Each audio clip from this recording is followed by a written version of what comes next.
सभी को जय मसीह के दोस्तों। इस वीडियो में हम बात करने वाले हैं कोरोना वायरस के बारे में। दोस्तों वुहान शहर में कोरोना वायरस की शुरुआत हुई, जिसकी आबादी दोस्तों 11 मिलियन है, जो कि दोस्तों चाइना का चौथा सबसे बड़ा शहर है वुहान, जहां पर दोस्तों अभी ट्रेनें रद्द कर दी गई है और दोस्तों दुकानों को भी यहाँ पर बंद कर दिया गया है। और इसके साथ ही दोस्तों जितना भी खाने पीने का सामान है उन सभी को भी बंद कर दिया गया है। और दोस्तों चाइना में आज सभी लोग मास्क पहनकर घर से निकलते हैं। कोरोना वायरस को जो अभी थमने का नाम ही नहीं ले रहा है, यह वायरस दोस्तों दुनिया भर में फैल रहा है और डॉक्टरों के पास भी इस वायरस का कोई भी तोड़ नहीं है, जिसके दोस्तों ये लगातार इस पूरे दुनिया भर में फैल रहा है। और दोस्तों ये जो कोरोना वायरस है ये छूने से और लगातार हवा में तेजी से फैल रहा है। दोस्तों प्रभु यीशु मसीह ने पहले ही कह दिया था मत्ती के 24 अध्याय के 7वें पद में, क्योंकि जाति जाति और राज्य राज्य पर चढ़ाई करेगा और जगह जगह अकाल पड़ेंगे और भूकंप होंगे। और दोस्तों जब हम इस वचन को यूनानी भाषा में पढ़ते हैं, जो कि नए नियम की ओरिजिनल भाषा है, वहाँ पर और एक बात लिखी हुई है जिसका हिंदी में अनुवाद नहीं किया जा सकता या हिंदी बाइबल में वहाँ पर नहीं लिखा गया है। वहाँ पर लिखा गया है आउटब्रेक ऑफ डिसीज, यानी कि एपिडेमिक। इसका हिंदी में मतलब है महामारी। हम दोस्तों इंग्लिश में भी इसे पढ़ सकते हैं। दोस्तों इंग्लिश बाइबल में भी कुछ इस प्रकार से लिखा गया है, for nation shall rise again nation and kingdom again kingdom and there shall be famines and pestilence and earthquake in divers place. इस वचन में बोला जा रहा है पेस्टिलेंस।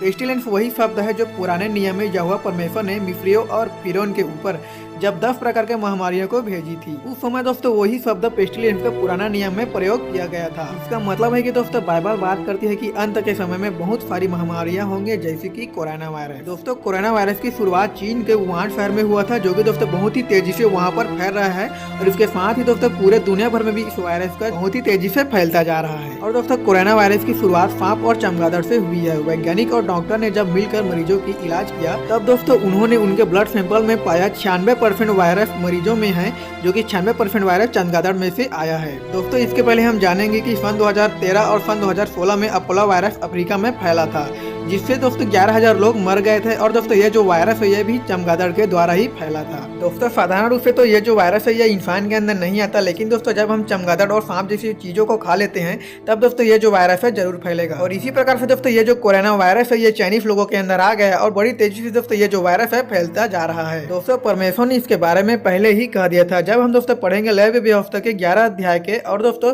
व्यवस्था विवरण के 14 अध्याय में, वहाँ पर परमेश्वर ने साफ साफ बता दिया है कि इंसान को क्या खाना चाहिए और क्या नहीं खाना चाहिए। और दोस्तों लेवी व्यवस्था के 11 अध्याय के 13 और 14 पद में यह लिखा है कि तुम चील और भांति भांति के बाज को ना खाना। और जब हम लेवी व्यवस्था के 11 के 19 पद को देखते हैं तो वहाँ पर पढ़ते हैं कि वहाँ लिखा है कि तुम चमगादड़ को ना खाना। दोस्तों यहाँ पर परमेश्वर ने साफ साफ अपने वचन में बोल दिया कि तुम चमगादड़ को ना खाना। लेकिन जब हम परमेश्वर के बात को नहीं सुनेंगे और उसके वचन को नहीं मानेंगे, तब हम इसके परिणाम को भुगतेंगे ही। जैसे दोस्तों आज चाइना कोरोना वायरस के कारण भुगत रहा है और पूरी दुनिया भी इस कोरोना वायरस के परिणाम को भुगत रहा है। दोस्तों जब हम पढ़ते हैं कि गलातियों के अध्याय 6 के 7वें पद में, धोखा न खाओ, परमेश्वर उपहास में नहीं उड़ाया जाता, क्योंकि मनुष्य जो कुछ बोता है वही काटेगा। तो इसका साधारण भाषा में मतलब है कि यदि हम परमेश्वर के आज्ञा का नजरअंदाज करते हैं तो नुकसान हमारा ही होगा और वो ही चाइना भुगत रहा है। दोस्तों परमेश्वर ने अपने वचन में छोटी से छोटी बातों को बताया है कि हमें दोस्तों क्या खाना चाहिए और क्या नहीं खाना चाहिए, क्योंकि दोस्तों परमेश्वर हम मनुष्यों की बहुत ही ज्यादा चिंता करता है। यदि दोस्तों हम परमेश्वर के आज्ञा का पालन करते हैं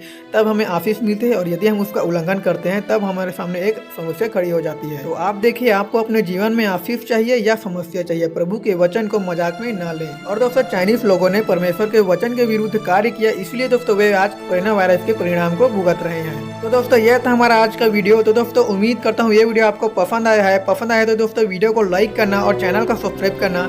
चलिए दोस्तों अगले वीडियो मिलते हैं, तब तक के लिए जय मसीह की।